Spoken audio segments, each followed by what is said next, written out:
Sing balita.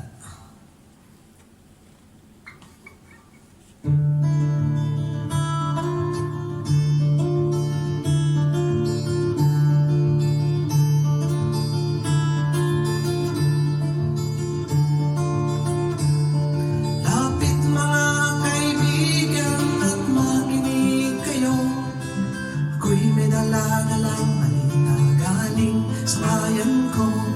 Nais kong ipamahagi ang mga kwento ng mga pangyayaring nagaganap sa lupang ipinangako.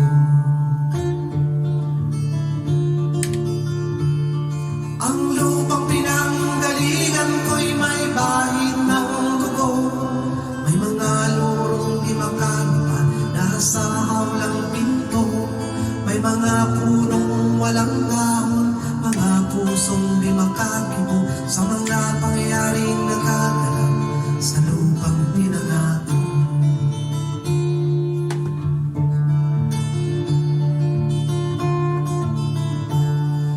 Mula nang makita ko ang lupang ito, nakita ko rin ang munting apoy sa puso ng tao. Pinatungan ng mga kabulukan hanggang sa lumago. Ngayon ang puso'y may tago sa lupang ipinangako. Lapit mga kaibigan at makinig kayo. Ako'y may dala-dalang balita galing sa bayan ko.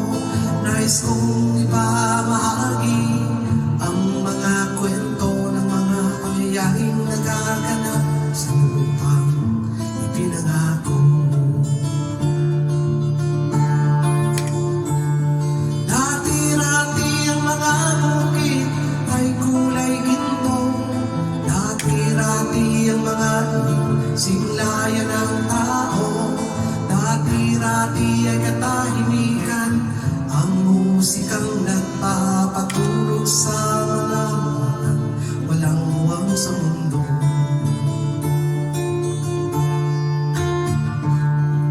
Noong pinangako ay nagsusumamo, patakan ninyo ng lupa ang apoy sa kanyang puso.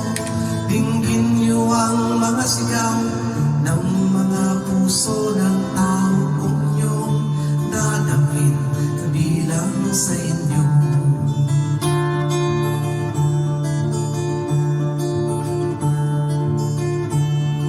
Doon mga kakislo ng